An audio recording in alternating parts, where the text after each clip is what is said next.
Hey, everybody, welcome to our virtual Bible study. We are so glad you've tuned in tonight. And if you are keeping up with our lessons on the existence of God, then tonight be aware that this is lesson number 7.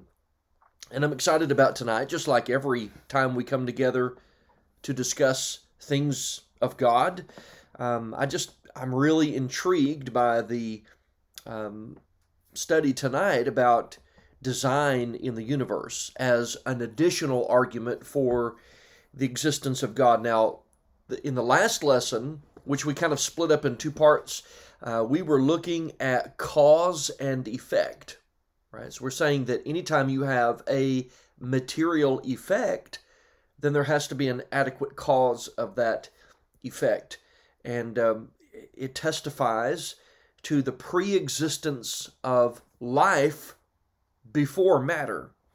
Right? So before there was time and space, before there was matter and energy, which are limited and finite things, there was something or someone infinite before that. And that was the last lesson. That was lesson number 6. And tonight we're moving on to another argument for the existence of God, which centers on the design that is evident to us in the universe. Just amazing, intelligent design in the universe. Hey, before we do that, though, I do want to encourage you, if you can help us out by, if you're on YouTube, subscribing to the video. And the reason we encourage that is, it's twofold. One, you receive the personal benefit when you subscribe to something on YouTube is you get notifications when content has been uploaded. And that's really important for you, but it's also really important for us because the more you view content and the more views we get, it pushes that video out in visibility. It makes it more accessible, and that's what we're looking for. We believe we're offering something that's of value. We would love for people to get a chance to see it and review it, and help us by doing that. So subscribe and watch the videos.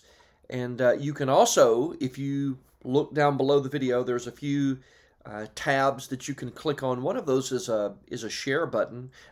Give us a thumbs up for sure on the video, but hit the share button and you have an option of ways to share these videos. So if you want to send somebody an email link, if you want to post it to a social media site, you can do that by that little tab below. Now, Facebook is a little different. On Facebook, you have the option of, yes, giving us a thumbs up, but also sharing the video on your timeline. And that's incredibly important because when you share it to your timeline, you are now making these videos accessible to all of your friends and family that are on your friends list, right? Whether they're just general acquaintances or people that you know because they know somebody who knows somebody, or these are family members of yours. If they're not connected to, if they haven't liked the North Hamilton Church of Christ Facebook page, they might not be able to see the video, but if you share it on your timeline, then they can see it. So if you'll help us out by doing that, that's a huge thing for us to have you helping us in that way. Okay, so I want to get directly right into lesson number 7 tonight, which deals with design. We are affirming tonight that there is harmony in the universe and there is complexity of design, not just in the universe itself, but in the individual elements that make up the universe, everything in it, including us, and that is not by chance. That design, intelligent design, is not accidental. And if you can remember the last lesson, or if you haven't watched it, please go back and watch that. Remember, we said there are basically two options when it comes to the universe. I mean, there are the only two options. Either the universe is non-contingent, and by that we mean that it depends on nothing. It's always existed, it's always been here, matter and energy, it's always eternal, it's always been around, and it just all of a sudden developed into the universe by sheer accident that we have right now today. Or what we see today, this universe is the purposeful act of a pre-existent being. And we concluded it has to be that second option, that this is the purposeful act of God, a pre-existent being, and he, as the cause of the universe, is greater quantitatively, qualitatively. He's greater than the effect, which is the universe. And so we're saying that the universe and everything that makes it up, all of the individual components of it, is created or caused by somebody beyond itself. And that someone, God, is the explanation of the design of the universe and the end or the purpose of all of the individual components. Now, I understand it, that there are people who prefer to believe that everything in this universe was by accident, and that those things assign their own value. They have developed into their own purposes and their own ends. But we're still left with questions that cannot be answered if that's the case. Like, how did that happen? Who posited each element with design? And how can the object predate the purpose of the object? Because design and purpose, which is part of design, is what determines the fashion of the object. Right? If you have a tool is designed in a certain way because you're accomplishing a purpose with that. I love anything involving building. Oh, there's a few things I don't like within that, but I can do them, right? But I love building things. I love whether it's working on furniture or whether it's remodeling a house or fixing or adding on to. Those are things I really love to do, and I have specific tools that help me. And you can look at those tools and you can see, somebody designed those tools, but those tools have a certain shape because of the purpose of the tool, right? So the purpose always predates the object. You can't have purpose post-dating the object, right? Because that wouldn't match and it doesn't make sense. How is it that all of the individual elements of the universe work together in harmony? Because you see, design is shared not only individually, but collectively. Everything has its own design, and yet the design of that individual thing works collectively with everything else that has its own design. And so our argument tonight is that design implies the existence of a designer, and that's a valid metaphysical deduction for the existence of God. Now, specifically, technically, what we're talking about is what's called the teleological argument. That's just basically saying design. We're talking about the design of the universe, right? So telos is the actual word that means design or goal or end, like purpose. And of course, ology would carry the idea of the study of. So it's just a pursuit in the study of design. It's talking about the end or the purpose or the order of the universe and answering questions about that. Is that by pure accident or is it purposeful? And that's a valid question to be asking and answering.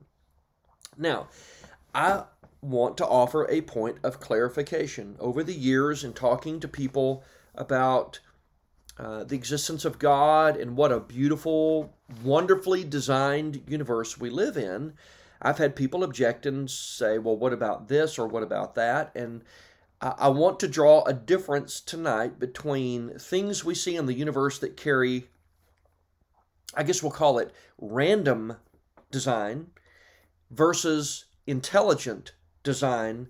And I want to do that for the sake of argumentation tonight because I don't want anybody saying, look, what a silly argument that is, because here's design, but there's no intelligence in that design. So I want to draw a difference between random design and intelligent design. And I would like to provide a few illustrations, if you will, that may help us to see the difference in that. So my family loves, we don't get to go often, but we love going to the ocean. We love going to the beach. All right, the ocean is just staggering. I don't care whether you're on the Gulf side or the Atlantic side, it's breathtaking. It's immense and beautiful. It's not only visual, but audibly. It's just to hear the waves crashing against the shore, to hear the seagulls as they, swoop over the beach. It's amazing. It is to us. Um, it's astounding, right? We stand in awe.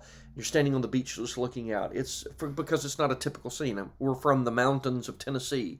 We're country folk. That's, we're not refined city folk. We love country life, and we love the mountains and the woods and fields and streams. That's us. And so when you see the ocean, it's quite nice to see that and a change, right? In the same way that a lot of folks from here, when they go to uh, Arizona or Colorado, they're just astounded by the different type of beauty that exists in that. So let's talk about the ocean. One of the things when we go to the ocean, one of the things that is so amazing to us is you see these drift patterns of the ocean waves as they crash against the shore. So you have the waves and they crash against the shore and they pull back, and when they do, they leave these beautiful patterns in the sand.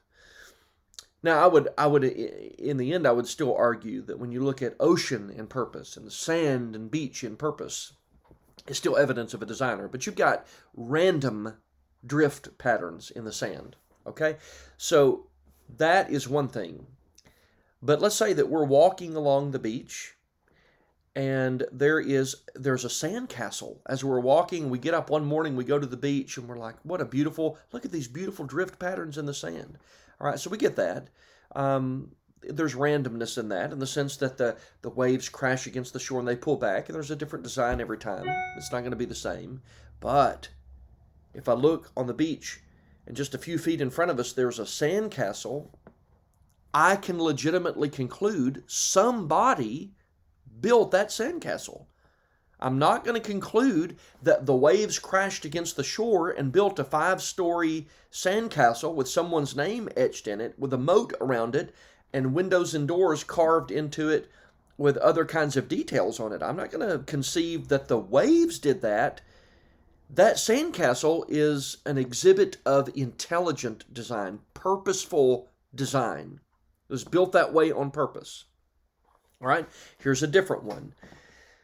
I love, I'm going to preface this by saying it's not smart to do it while you're driving. I've learned that lesson, kind of veer off the road, but I love looking at cloud patterns. Don't you? Aren't they just beautiful? It's just gorgeous to look up on a day when you've got a blue vaulted sky and you've got these pillowy white clouds, and you make out all these, you can see shapes and you can imagine images in the sky, and what looks like maybe a airplane or a turtle, or just different designs, maybe a horse, something in the clouds itself. It just looks like images. It's random. It's not actually, somebody hasn't actually carved shapes out of the clouds, but you can see random patterns. It's just gorgeous to look at. But if I'm looking up at the sky, and by the way, you see this a lot at the beach. If you look up at the sky and I see in the clouds a message that says across the sky in exhaust, right? Somebody's used a smoke on the back end of a plane, and they spell, "Hey Sally, will you marry me?" Or I see the message, "Eat at Joe's, $5.99 special today." Right? If I see a message in the sky, I can conclude somebody wrote that message in the sky. That's not a random cloud pattern. That's an actual purposefully intended message in the sky. Or a lot of people love solid surfaces for countertops in their homes. A lot of people shifted now toward like quartz, where you have a little bit of man-made action in there. But if you use marble or granite, there are beautiful designs. I mean, they're gorgeous designs in marble and granite, but they're random designs, right? It's just patterns that randomly go through there, but they're gorgeous to look at. They're amazing to look at. But if I go to Washington, D.C., and I look at a marble statue of Abraham Lincoln, I can say that's not a random design. Someone built that marble statue on purpose. There's design in that. So we can argue that sand drifts and cloud patterns and raw marble exist, and we could still argue that they're made only because God exists. Those things exist because of that. But we mean that the universe, as we argue tonight, bears or displays intelligent design. It is a highly complex design. As difficult as it may be to believe, there are some atheists who, in an effort to undo the force of the teleological argument, deny that the universe actually contains design. And I'm not going to read all the quotes, but it seems like we can look out in the universe and draw a distinction between something random and what has purpose and intelligence bedded within that, and then someone say, well, that's clearly not the case. And many of the people who do that argue simply that we just have to accept that that's the way that it is, as if somehow the object existed and it gave itself purpose afterward. And I just think there are clear problems with that line of reasoning. Again, I'm not going to read all the quotes. I like to go through and be challenged by what people say, but also to look deeply and honestly at what they say against what clearly exists in our universe, which is intelligent design. So I want to look at a couple of options now when it comes to design in the universe. We did this with cause and effect, right? Because with cause and effect, you either have to admit everything came from nothing, or the universe is eternal. Matter and energy is eternal. It's always been here. It'll always be here. It just non-life gave rise to life. Or option number 3, everything in this universe had a personal beginning. Nothing is accidental. Somebody made all things. That was lesson number 6. We're going to do the same thing for this issue of design. So here are the options. The option is this.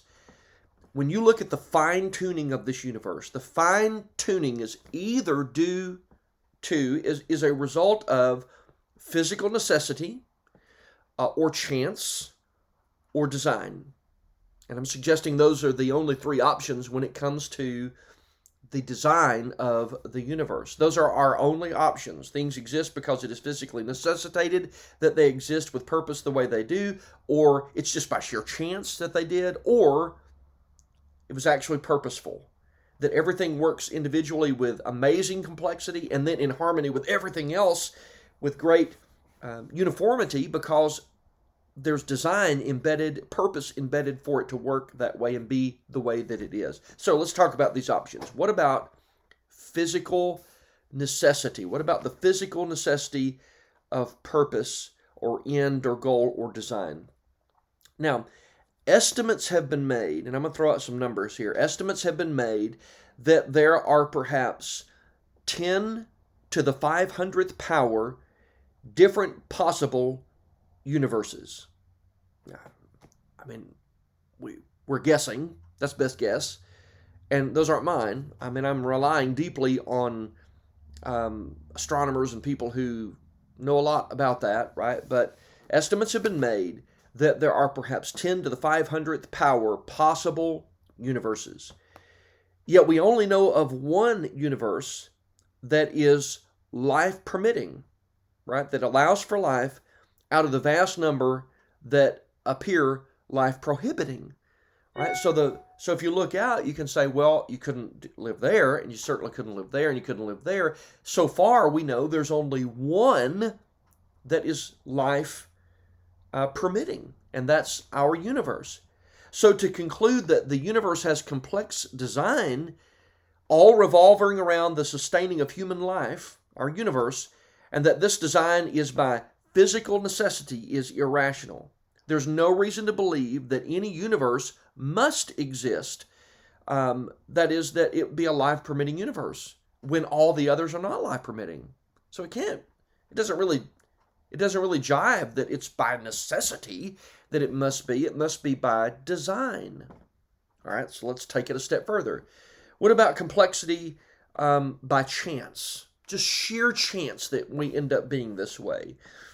I'm going to rely on some estimates again. There are an estimated 10 to the 22nd power planets in this universe. Now that would be a 1 followed by 22 zeros. Okay, that blows my mind. But I'm thankful for people who can work those numbers out. The chance, just the sheer chance of life permitting constants, an estimated 122 of those in total, Appearing by accident is one chance in 10 to the 138th power, which would be one chance with 138 zeros behind it, right? Now, there are only 10 to the 70th power atoms in the entire universe. That's what people say, which would mean that there's zero chance that any planet would have life-supporting conditions unless there was a divine designer. There's no way to explain it except that somebody existed and designed the universe the way that he did. Now, here's a couple of extra numbers that might make that point a little more clear. When you have, and the easy way to explain this would be, when you add complexity to something, you increase the odds of probability, or basically we're saying the greater the improbability of that thing would happen by chance, right? So when you have a number of factors, now the numbers go up of how impossible it will be to happen by chance. So here is an interesting stat, and I don't even know the actual number position to name it. I'm just going to have to give you the numbers. If you took a set of numbered cards, 1 through 20, not even a full deck, right? You don't even have to have a 52 deck of 52 card set of cards. If you just took cards numbered 1 through 20, 1, 2, 3, 4, 5, 6, 7, 8, 9, 10, all the way up to 20, you had 20 cards, and you shuffled that deck and you threw them up in the air, and as you threw them up in the air, they're just going everywhere. The odds of all 20 of those cards coming back down in order 1 through 20 is one chance in 2, 432, 902, 008, 176, 640, 000. I don't know what you call that. A megalillion? I don't know. A bazillion? Whatever the number is, those are the odds of just that happening with 20 cards. And yet the human body and the universe in which we live has far more complexity, which means it's astronomical and impossible. If you took the individual letters, for example, of the Bible verse, Genesis 1:1, in the beginning God created the heavens and the earth, and you took those letters, you cut them out, and you threw those letters up in the air, the chance of those letters falling back in order and spelling out in order, in the beginning God created the heavens and the earth, is one chance in 1.814793292 times 10 to the 62nd power. It's impossible. It's not going to happen. It would be like taking a stick of dynamite and going into a junkyard and lighting a stick of dynamite in a big pile of scrap metal and wood and plastic and blowing it sky high. And when it comes back down, it's a 747 airliner. I would believe that before I believe that this universe, with the intricate design and complexity, made itself and assigned purpose to itself. The more components that you have, the more the numbers increase, meaning the probability decreases. Now, if the same line of calculation were applied to a 200-part simple system, right? Simple as opposed to a living system. We're not even talking about a living system. The chance of the existence of something like that would be 1 in 10 to the 375th power. That would be one chance in 1 followed by 375 zeros. Do you see? The more complexity you add, the greater the probability goes down of happening by chance. Now, if you say that such a thing is impossible, and it is by mere chance, what of the cerebral cortex of the human brain that contains over 10 billion cells? Right? So you start layering in complexity, what you end up with a number that suggests it can't happen by chance. It's never going to happen. It is infinitely impossible for that thing to happen. So when we say intelligent design, we're saying that there is complexity of purpose, complexity of function, or a quality, right? Quality in design that cannot be explained by mere chance. And I'm going to be mindful of the time, but I'm just going to sort of briefly offer some things. And one of those would be human DNA. Human DNA. Now, I'm not sure that I could even fathom the profundity of human DNA, but DNA is the molecule that's responsible for encoding the genetic information and instructions in, well, for us, the human body. And when you look at the map for each cell, it is astronomical the amount of information in just one cell, right? In an adult human, all the strands of DNA combined, tied end to end, would reach the sun and back 400 times. Amazing. That's how much you have in your body. If you decoded and you translated into English the information in the DNA of a single cell, just one cell of DNA in the human body, it would fill a 1,000-volume set of encyclopedias of around 6,000 pages per volume. That's about 600,000 pages of information in just one cell in the human body. Now, the level of complexity would paint a number that would suggest the improbability of it happening by chance. And you don't just have one, your body's full of them, right? Your body is full of DNA. It's just astronomical, the amount of information your body contains. Such profundity of DNA caused many a scientist to give up atheism and move to theism because of the implication of that. One of those would be Francis Crick. He wrote a lot about how when he examined that, the complexity showed the improbability of chance. And I would encourage you, go read some of Francis Crick's materials, because he talks about how if you're honest, you can only reach one conclusion, and that is that somebody designed all of this. I think time-wise, I'm almost out of time. I try not to go over 30 minutes because it makes it a whole lot easier for visibility and for uploading and all of that. So I'm just gonna randomly pick something. I wrote down several examples. Let's talk about gravity for just a second, because I did mention in the last lesson, well, it'll be part 6A of lesson 6A, lesson 6A. We just briefly talked about, Einstein struggled with the theory of general relativity because there was an implication that the universe is finite. It had a beginning point, and he wrestled with that. All right. So since we mentioned gravity, which the theory of general relativity does center around gravity, let's just talk about this. If the gravitational force of where we live were altered by a point, I don't know if I can do this. 1, 2, 3, 4, 5, 6, 7, 8, 9, 10, 11, 12, 13, 14, 15, 16, 17, 18, 19, 20, 21, 22, 23, 24, 25, 26, 27, 28, 29, 30, 31, 32, 33, 34, 35, 36, 37, 38, 39, 40. Point. 40 zeros, 1, right?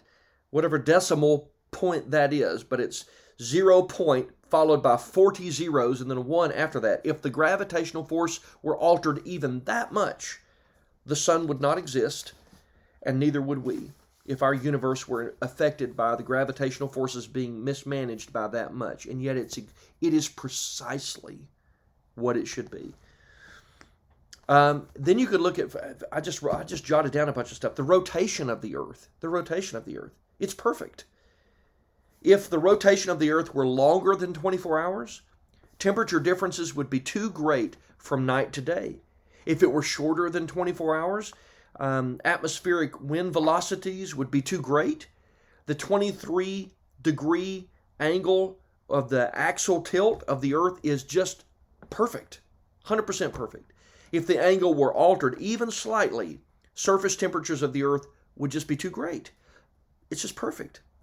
That's not accidental. It's not by chance. It's improbable that it happened by chance.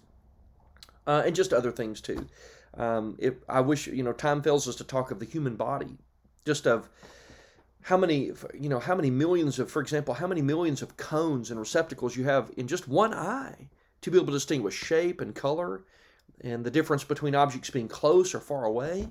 It's phenomenal. And you have two of those. We have two of those. There is no accident to this universe. And when you look at this universe, it bears the message, this was designed by somebody. There's too much complexity and too much intelligence and purpose and end for the elements of this universe to suggest it all happened by chance. That is, it's illogical to believe that.